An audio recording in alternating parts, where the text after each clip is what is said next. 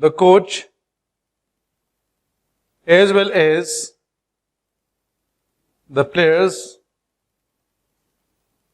dash celebrating the victory. The coach as well as the players dash celebrating the victory.